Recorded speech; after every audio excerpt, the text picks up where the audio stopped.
সংসারের সব কাজ সামলে বিদেশে একার হাতে আবার পিঠা বানানোটাও সম্ভব হয় না।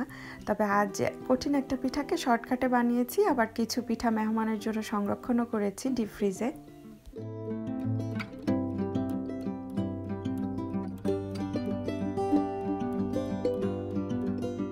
আসসালামু আলাইকুম, সেলিনাস ক্রিয়েটিভিটিতে আপনাদের সবাইকে আরও একবার আমন্ত্রণ জানাচ্ছি নতুন আরেকটি ভিডিও দেখার জন্য। আশা করছি আল্লাহর রহমতে সবাই অনেক ভালো আছেন। আলহামদুলিল্লাহ, আল্লাহর অশেষ রহমত, আপনাদের দোয়া এবং ভালোবাসায় আমরাও ভালো আছি। তো আজ যে ভিডিওটা শেয়ার করছি এটা রোজার কিছুদিন আগের একটা ভিডিও।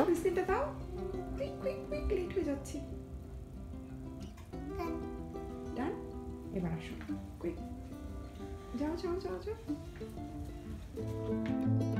রোজার 15 দিন কি 12 দিন আগ থেকেই আমার বিভিন্ন ধরনের অ্যাপয়েন্টমেন্ট শুরু হয়েছে, বাচ্চাদের স্কুলের প্রোগ্রাম, সেই সাথে রোজার প্রস্তুতি, মানে সব মিলিয়ে না হিমশিম খেয়েছি। তো রোজার আগে যেই ভিডিওগুলো খুব দরকার ছিল বা আপনাদের রিকোয়েস্ট ছিল সেগুলো আমি আপলোড করেছি, আর তখন বলেছি কিছু ভিডিও আমি রেখেছি, তো তার মধ্যে এটাও একটা ছিল। আজও সেরকম একটা ব্যস্ত দিনের ব্লগই শেয়ার করছি। সকালে বাচ্চাদের স্কুলের প্রোগ্রামে অ্যাটেন্ড করেছি, সেখান থেকে রোজার কিছু শপিং করেছি। আর একটা জিনিস হচ্ছে, আজকে যেহেতু বারবার স্কুলে যাওয়ারও একটা তাড়া ছিল, তো রান্নাবান্নার খুব একটা চাপ নেইনি, শর্টকাটে রাত্রে একটু গ্রিল করে ফেলবো। তো ভাবলাম যে এর মাঝেই কিছু পিঠা বানিয়ে ফেলি। আসলে রোজার সময় দেখা যায় যে পিঠা নাস্তা বানানো হয় না, তো যেটা ভেবেছি রোজার আগে আগে যদি এই পিঠাগুলো বানিয়ে ফেলি, আমার ভাই ভাবিরা যখন মাঝখানে আসবে তখন ওদেরকে খাওয়াতে পারবো। তো যেটা করছি, আমি সুপার মার্কেট থেকে না চাঙ্কি করা নারকেলগুলো কিনে এনেছি, ওগুলোর কালো চামড়াটা ছিলে তারপরে আমি এই যে ব্লেন্ডারে দিয়ে এগুলোকে এরকম ব্লেন্ড করে নিয়েছি। কোনো ধরনের পানি অ্যাড করিনি, আর সুইচটাকে 3-4 সেকেন্ড করে অন করেছি, অফ করেছি। যখন এরকম বালু বালু হয়ে গেছে তখন নামিয়ে নিয়েছি। তো শর্টকাটে আর কি কোরআনির ঝামেলা থেকে আমি বেঁচে গেলাম। আর আজ বানাচ্ছি আমাদের নোয়াখালীর ঐতিহ্যবাহী তিলের যে পিঠাটা আছে সেটা। তো তিল তো লাগবে, একটা পাশে আমি কিছু তিল ভেজে নিচ্ছি। এখানে সাধারণত দেখা যায় যে কালো তিলটা ব্যবহার করে, সেটা স্বাদও ভালো আবার ঘ্রাণটাও বেশি, তবে আমার কাছে সাদা তিল ছিল, সেটাই ভেজে নিয়েছি।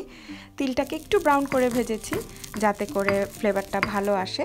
আর আমি হামানের সাহায্যেই তিলটাকে একটু বেটে নিচ্ছি বা গুঁড়ো করে নিচ্ছি।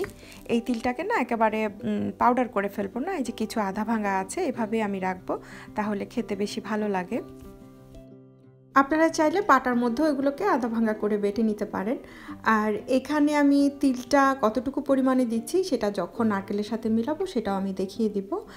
আর এই যে পিঠাটা, এটার অথেন্টিক কিংবা আসল স্বাদ পেতে হলে এটার সাথে আরও একটা জিনিস মিলাতে হয়, সেটা হচ্ছে চাল ভাজার কিছুটা গুঁড়া। তিলটার এই যে প্যাকেটটা আছে লাল রঙের, এই প্যাকেটের চালগুলো আমাদের বাংলাদেশের যে সিদ্ধ চাল, এই যে দেখেন সেটা। আমি আগে আপনাদেরকে বলতাম যে এই দেশে কোন প্যাকেটের সিদ্ধ চাল পাওয়া যায়, আপনারা জানলে আমাকে জানাবেন। অনেক পরে হলো আমি প্যাকেটটা আবিষ্কার করেছি। তো এখান থেকে আমি কিছুটা চাল নিয়েছি, এগুলোকে আমি চাল ভাজা যেটাকে বলে সেভাবে আর কি ভেজে নিব। তবে আপনারা এতটা কষ্ট করতে না চাইলে শুধু তিল ভাজা আর নারকেল দিয়েও এই পিঠাটা বানাতে পারেন। এই চাল ভাজিগুলোকেও আমি একেবারে পাউডার করে ফেলবো। তারপর এখান থেকে খুব বেশি না, প্রতি কাপের জন্য বলতে পারেন 1 টেবিল চামচ এরকম আন্দাজেই মিলাবো। এখন হয়তো বলবেন এতটুকু চাল ভাজার পাউডারে কি এমন হয়। আসলে তিলের ভাজার যে ঘ্রাণ, তারপরে এই যে চাল ভাজির যে ঘ্রাণ, এই ঘ্রাণগুলোই না গুড়ের সাথে মিলে পিঠাটার ভিতরে খুব সুন্দর একটা ঘ্রাণ তৈরি করে। তো যাক, আমি তিলের সাথে এই 3-4 টেবিল চামচ যে চালের গুঁড়ো করছি সেটাও একসাথে মিলিয়ে নিলাম। আমি টোটাল 5 কাপের বেশি হবে একটু নারকেল কোরানোটা নিয়েছি। আর এই সাথে আমি ওই যে তিলের পাউডারটা সেটা মিলাচ্ছি হচ্ছে একটু উঁচু করে 1 কাপ, আর সাথে 4-5 টেবিল চামচ পরিমাণ হচ্ছে চালের ভাজার যে পাউডারটা সেটা। আর এই সাথে আমি প্রথমে 1.5 কাপের মতো হচ্ছে গুড় দিয়েছি, তারপরে আমি আরও আধা কাপের মতো দিয়েছিলাম, মানে ধরে নিতে পারেন 1.25 কাপ হচ্ছে গুড় দিয়েছি। আর গুড়ের পরিমাণটা আমি আমাদের স্বাদ বুঝে কম বা বেশি করছি। তবে প্রপার যেই রেসিপিটা সেটাতে দেখা যেত কি এতগুলো নারকেলের মধ্যে প্রায় 2 কাপ কিংবা অনেকে তো আরও বেশি গুড় দেয়। আসলে অনেক বেশি মিষ্টি হলে আমরা যেহেতু খেতে পারি না, তাই আমাদের আন্দাজে দিয়েছি। আপনারা এই যে আমার মতো এরকম মিলিয়ে তারপরে নিজেদের পরিমাণটা বুঝে এরপরে আপনাদের পছন্দ মতো চিনিটা দিয়ে নেবেন বা গুড়টা দিয়ে নেবেন। গুড়ের ঘ্রাণটা যাতে নষ্ট না হয় তাই গরম মশলাটা আমি খুব কম দিচ্ছি। একটা বড় তেজপাতা চিড়ে দিয়েছি, সাথে বড় সাইজের একটা দারচিনিকে একটু ভেঙে দিয়েছি। আর এলাচি এখন দিব না, নামানোর আগে ফ্রেশ 2টো এলাচির বিচিকে আমি পাউডার বানিয়ে তারপরে দিব। আর এখানে এই যে একটু দেখাচ্ছিলাম, আসলে আমি তো সেই নরম গুড়গুলোই কিনেছি, তবে এগুলো আমার কাছে মনে হয় কি ওরা যেই শক্ত গুড় আছে ওগুলোকে গলিয়েই জারে দিয়েছে, কারণ মাখানোর পর দেখলাম যে বেশ বড় বড় চাকা। নর্মালি কিন্তু এই ধরনের গুড়ের ভেতরে এই চাকা পাওয়া যায় না। তো যাক, এই তো মিলিয়ে আমি এটাকে ঢাকনা দিয়ে 3-4 মিনিটের মতো ঢেকে রেখে দিচ্ছি, যাতে করে এর ভিতরে পুরোপুরি ভাপটা চলে আসে বা নারকেলটা একটু সিদ্ধ হয়ে যায়। এই যে দেখেন পুরো হাঁড়িতে ভাপ চলে এসেছে। আমি এগুলোকে একেবারে ভেজে শক্ত করে ফেলবো না। এখন আমি আগে যে পাউডারটা তৈরি করেছিলাম তিলের, সেগুলো দিয়ে দিচ্ছি। আর এখানে আরেকটা জিনিস বলে রাখছি, আপনারা যারা মিষ্টি খেতে পছন্দ করেন বা অনেক গুড় ব্যবহার করবেন তারা চাইলে এখানে তিলের পরিমাণটাও না বাড়াতে পারেন। তো এই তো এখন আমি তিল আর যে চাল ভাজার পাউডার সেটা একসাথে দিয়ে এটাকে নাড়াচাড়া করে সুন্দর করে মিলিয়ে নিচ্ছি। তবে এই পর্যায়ে আমাদের চুলাটা আর অন রাখার প্রয়োজন নেই, আমি অফ করে দিয়েছি। এগুলো এখন কিছুটা ঝুরঝুরে, ঠান্ডা হলে আরও কিছুটা বসে যাবে। তবে খুব বেশি তিলের পাউডার দিলে হবে কি এগুলো একেবারেই ঝুরঝুরে থাকবে, মানে যখন পিঠা খেতে নেবেন তখন এগুলো ভেঙে ভেঙে বের হয়ে আসবে। তো সেই কারণে আর কি তিলটা একটু কমিয়ে দেওয়া। তবে এভাবে করে আপনারা খেয়ে দেখবেন, বুঝতে পারবেন এই পিঠার আসল স্বাদটা কী। তো যাক, এগুলোকে এখন আমি সুন্দর করে মিলাবো। আর এই সাথে আমি এখন দিয়ে দিব ফ্রেশ এলাচির বিচির একটা পাউডার। তো আপনারা কিনাটা ব্যবহার করতে পারেন। কিনা পাউডারগুলোর প্যাকেট যখন খুলি তখনই সুন্দর একটা ঘ্রাণ পাওয়া যায়, পরবর্তীতে পাউডারগুলোতে না আর ঘ্রাণ পাই না। তো সেই কারণে এখন আমি যেটা করি, একদম রান্নার শেষে এই ধরনের পাউডার দিতে হলে আমি হামানে করে নিই। আপনারা চাইলে পাটা পুতায় দিয়ে একটু পাউডার নিজেরাই করে নিতে পারেন। তো যাক, এগুলো এখন ঠান্ডা হোক। আর পাশে হচ্ছে আমি যেই ডোটা সেটা তৈরি করে নিচ্ছি। কতটুকু পানি কতটুকু গুঁড়ি সেটা বলবো না, আমি যেভাবে বানাই সেটাই বলছি। এখানে 5-6 কাপের মতো পানি, সাথে একটু লবণ দিয়েছি 1/2 চা চামচের মতো। পুরো পানিটাতে বলক আসার জন্য অপেক্ষা করছি। আর এই ডোটা আমি করব হচ্ছে চালের গুঁড়ি দিয়ে। তবে যেহেতু এগুলো কিনা চালের গুঁড়ি, এগুলো দিয়ে পিঠা বানালে হয় কি একটু ফেটে যায়, তাই অল্প কিছু ময়দাও ব্যবহার করব। মজার ব্যাপার হচ্ছে এর মাঝে আমি বাচ্চাদের এনেছি, খাইয়েছি ওদেরকে রেডি সেডি করে, আমি একটু খেয়ে চা খাচ্ছি আর পিঠাটা বানাচ্ছি। তো যাক, এই ফাঁকে আমার পানিটাতে বলক এসেছে। এখন যেটা করব, এখানে হচ্ছে আমি প্রথমে চালের গুঁড়িটা দিব। আমি আন্দাজ মতো চালের গুঁড়িটা দিচ্ছি, তারপরে নাড়াচাড়া করে কম বা বেশি বুঝে বুঝে দিব। তবে এখানে 4-5 কাপের মতো চালের গুঁড়ি লাগবে, সেই সাথে আমি 1.25 কাপের মতো ময়দাটা আগেই মিলিয়ে নিয়েছি। এখন আমি নাড়বো, এর মধ্যে যদি চালের গুঁড়ি দেওয়ার প্রয়োজন হয় সেটাও দিব। তারপরে আমি পুরো ডোটা তৈরি করে ঢাকনা দিব। আসলে হয় কি, ওই যে বলে না 5 কাপের সাথে এত কাপ চালের গুঁড়ি দিয়ে বানাতে হয়, মানে কাঁচা অবস্থায় বা পাউডার দিয়ে ঢাকনা দিয়ে রাখবেন, ভাপ এলে পরে নাড়াচাড়া করবেন। ওগুলো করলে হয় কি, ওই যে ডোটা পরবর্তীতে পানি বেশি থাকে, কখনো কখনো আবার চালের গুঁড়িটা বেশি পড়ে যায়, ড্রাই হয়ে যায়। তো শুকনোগুলোর মধ্যে আপনি যদি পানি দিয়ে মথেন তখনও আটাটা স্টিকি হয়। আবার যদি মানে নরম হয়ে যায়, কাঁচা আটা মিলিয়ে আপনি মেখে নেন, তাহলেও দেখবেন চালের গুঁড়ির এই ডোটা ঠিকমতো হয় না। তো সেই কারণে আমি সব সময় এটা করি, এবং আপনাদেরকেও বলি যাদের এই ধরনের ডোগুলো তৈরি করতে সমস্যা হয় তারাও এভাবে করতে পারবেন। এই পর্যায়ে আগুনটা আমি লোতে রেখেছি, এবং এই যে এখন মনে হচ্ছে ডোটা একেবারে পারফেক্ট। তো এই পর্যায়ে এটাকে আমি ঢাকনা দিয়ে 3 মিনিট, 4 মিনিট, 5 মিনিট, মানে যে যত বেশি বানাবেন সেভাবে একটু সময় দিবেন। আর এই হাঁড়িতে পুরোপুরি ভাপ আসতে হবে, এটাই হচ্ছে সহজ কথা। তো এটাকে আমি আসলে 5 মিনিটের মতো ঢাকনা দিয়ে রেখেছিলাম।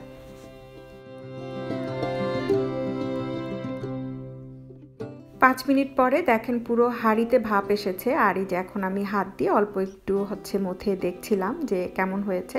তো একটু স্টিকি লাগছে যেহেতু গরম, তবে একটু ঠান্ডা হতে হতে এটা সেট হয়ে যাবে। কোনো ধরনের এক্সট্রা পানি আমি আর এখানে মিলাবো না। অফ ক্যামেরায় আমি হাতটা ভিজিয়ে তারপরে এই ডোগুলোকে খুব ভালো করে মথে নিয়েছি।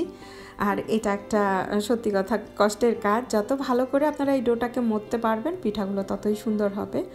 তো আজকে যেটা করব, এখানে আমি এই যে ডাইসটা এটা দিয়ে ছোট ছোট করে কিছু পিঠা বানাবো, যেগুলো আমি ডিপে রেখে দিব। আর যদি আপনারা ডিপে রাখেন তো সেই ক্ষেত্রে অবশ্যই আপনারা এই ডোটার মধ্যে ময়দা মিলাবেন। এর আগে আমার একটা ভিডিওতে আমি নামটা ভুলে গিয়েছি, ওই আপু বলেছিলেন যে উনি প্রায় 50 কি 60টা পিঠা বানিয়েছিলেন, তো ওগুলো রাখার পরে জানি ফেটে গেছে। আসলে চালের গুঁড়ো তো এগুলো প্রবলেম করে, তো চেষ্টা করবেন ডিপে যদি রাখেন তাহলে একটু ময়দা মিলাতে।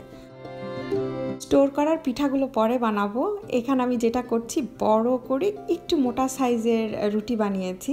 আসলে এগুলো দিয়ে আমি বড় বড় করে কিছু পিঠা প্রথমে বানাবো। এটা এর আগে আপনাদের সাথে আরও দুবার শেয়ার করেছি। এই যে এই বড় পিঠাগুলোকে আমরা তাওয়ায় সেকে একটু পোড়া পোড়া করে ভেজে খাই। তো যেটা করছি আমি না, পাস্তা কাটার দিয়ে পিঠাগুলোকে কেটে নিচ্ছি। দেখেন খুব সুন্দর জিগজাগ হয়ে যাচ্ছে।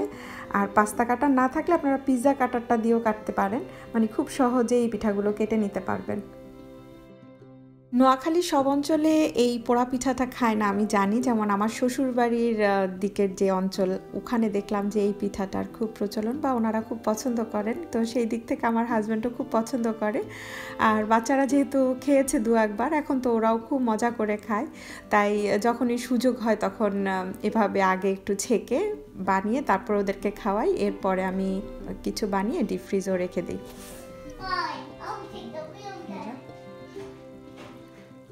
নোয়াখালীর পিঠা না কটা কটা খেলাম সেটা বলো তো। ফ্রি। আপনি কয়টা খেয়েছে জানো? খাইছো পিঠা? Only one? বেচারা হচ্ছে একটু আগে ভাত খেয়েছে, দ্যাটস ওয়াই। নাফি কি করলো সেটা একটু শুনি তোর। কয়টা পিঠা খেলা সেটা? 3 and like this size one. কয়টা হলো? 3.5. 3.5? ওটা ছোট না? এবার কোকোনাট গুলা খেলা সেটা বলবো না? এটা গায়ে কাপড় নাই, এটা সেটা পরা জি বাবা। কি কি বলো? হাক করব? পিছনে কেউ হাক দেয়? এখনো কয়টা বাকি। আর এই যে একজন অপেক্ষায় আছে কখন আরো পিঠা খাবে না। আসলে এই পিঠাটা খুব মজা, আর পোড়া পোড়া করতে পারলে তো সত্যি কথা আরো বেশি মজা। আমি চেষ্টা করি যতটুকু মানে সম্ভব ঘুরিয়ে ঘুরিয়ে ভাজি করার জন্য। সবার খাওয়া দাওয়া শেষ, এখন আমি ডিপ ফ্রিজে যেগুলো রাখবো সেগুলো বানাচ্ছি। আর এগুলোর জন্য না আমি ওই ছাঁচটা ব্যবহার করব। ছাঁচের আন্দাজে আমি এই যে একটু মোটা মোটা করে ছোট ছোট করে রুটি বেলে নিচ্ছি, তারপরে হচ্ছে এটাতে দিব।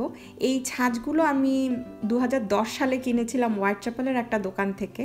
তো এটার না 3টা সাইজ আছে, মানে পুলি পিঠা যে রান্না করা সেটা রান্না করারও আছে। বানানোটাও খুব সহজ। দেখেন আমি পুরটা দিয়ে জাস্ট হাতটা হালকা একটু ভিজিয়ে তারপরে এই যে ছাপটা দিয়ে নিলাম। এরপরে এই যে বাড়তি অংশটা এটা টান দিলেই খুলে যাবে। আর এটার ভেতরটা এত সুন্দর, মানে ফাঁকা সিস্টেমটা করেছে। আমার আরেকটাও ছাঁচ আছে, ওটা দিয়ে এত ভালো হয় না, তবে এটা দিয়ে ভালো হয়। আর মুখের দিকে না আপনি দেখে বুঝতে পারবেন যে ফাঁকা আছে কিনা। যদি চাপ দেওয়ার আরেকটু প্রয়োজন হয় চেপে মুখটা আটকাতে পারবেন। আর ডিজাইনটাও দেখেন কি সুন্দর হয়। আমরা যদিও একার হাতে এখানে পিঠা বানাই, তবে কেউ যদি রুটি বেলে দেয়, কেউ যদি ছাপ দিয়ে দেয়, দেখা যাবে আপনি আধা ঘন্টায় 1-150 পিঠা ইজিলি বানাতে পারবেন। তো যাক, আমি যেহেতু একা একা বানাচ্ছি তো একটু সময় লেগেছে, তবে এই পিঠাগুলো খেতে খুবই মজার। আমার বাসায় যে অঞ্চলের মানুষই এই পিঠা খেয়েছে সবাই না খুব মজা করে খেয়েছে। এবং আমার কাছে কেন জানি মনে হয় এই পিঠাটা বানানোটাও খুব বেশি একটা ঝামেলার নেই। আপনাদের যাদের কাছে ছাঁচ নেই তারা করবেন কি, ওই যে শুরুতে দেখিয়েছি ওভাবে বড় না বানিয়ে এরকম ছোট ছোট করে বানিয়ে তারপরে পিৎজা কাটার দিয়ে কেটেও নিতে পারবেন। আর এই ধরনের ছাঁচ দেখা যাবে হাঁড়ি পাতিলের যে দোকানগুলো আছে সবখানেই আপনারা পেয়ে যাবেন। তো যাক, এই যে আমি আজকে যেগুলো মানে যে পুরটা তৈরি করেছি, এই পুর দিয়ে তো প্রায় 60-70 বা 75টার মতো পিঠা হওয়ার কথা ছিল। তো কিছু বড় করে বানিয়েছি, আর আজ প্রায় 35 কি 36টার মতো পিঠা বানিয়ে রাখছি। পরবর্তীতে অবশ্য আমি আরও একদিন অল্প কিছু ডো তৈরি করে বাকি পিঠাগুলো বানিয়ে নিয়েছিলাম। এই ছোট্ট ট্রের মধ্যেই আমি 4টা কি 5টা লেয়ারে পিঠাগুলো সাজিয়ে পলিথিনের লেয়ার ভেতরে দিয়ে তারপরে ডিপে রেখেছি, যাতে করে পিঠাগুলো একটার সাথে একটা লেগে না যায়, কারণ ডিপ ফ্রিজ থেকে বের করার পর দেখা যাবে যে লেগে গেছে। আর প্রায় 2 দিন পরের ক্লিপও আমি এর সাথে অ্যাড করে দিয়েছি, যাতে এগুলো কেমন হয়েছে আপনারা বুঝতে পারেন। তো 2 দিন পরে এই যে দেখেন এগুলো শক্ত হয়ে গিয়েছিল, এবং পলিথিনের লেয়ার যেহেতু ফাঁকে দিয়ে রেখেছিলাম, প্রত্যেকটা পিঠা সুন্দরভাবে আলাদা করেই উঠে এসেছে, একটা পিঠাও নষ্ট হয়নি। এরপর এগুলোকে আমি জিপলক ব্যাগে ঢুকিয়ে রেখে দিয়েছি। আর মজার ব্যাপার হলো এই পিঠাগুলো আপনারা 5 থেকে 6 মাস ডিপ ফ্রিজে রেখে দিতে পারবেন, যে কোনো সময় এগুলোকে ডিপ ফ্রোস্ট করে তারপরে ভাজি করতে পারবেন। তুমি এটাতে সালাদ করতেছো কেন? ফ্রুটসেরটা ছিল, ভেজিটেবলেরটা ছিল, এটাতে কেন হচ্ছে? আমি হচ্ছে সবে মাত্র ক্লিন করলাম, ওটা দিলাম হচ্ছে সালাদ করতে, কারণ আমি শেষ এখন। তবে ফয়েল নাই আজকে ডাইরেক্ট দিব, মানে আরও একটা বড় কাজ রাতের জন্য। যাক, তারপর আমার চিকেনটা ভিজানো ছিল, আর আরাম করে এখন খেতে পারবো আর কি। সকালবেলা বাচ্চাদেরকে স্কুলে দিয়ে ওদের স্কুলের প্রোগ্রামে অ্যাটেন্ড করেছি। এরপরে যখন এসেছিলাম একটা ফাঁকে আমি হচ্ছে এই চিকেনগুলোকে ম্যারিনেট করে তারপরে রেখে দিয়েছিলাম। এখন বাকি কাজটা তো সহজ, তবে আজকে এসে দেখলাম যে ফয়েল নাই, তো কি আর করা, ডাইরেক্ট ট্রেতেই দিচ্ছি। মানে এগুলো হওয়ার পর দেখা যাবে যে পরিষ্কার করাটা বিশাল একটা ঝামেলা। তারপরে আলহামদুলিল্লাহ আজকে রাতের খাবার দাবারটা খুবই শর্টকাট।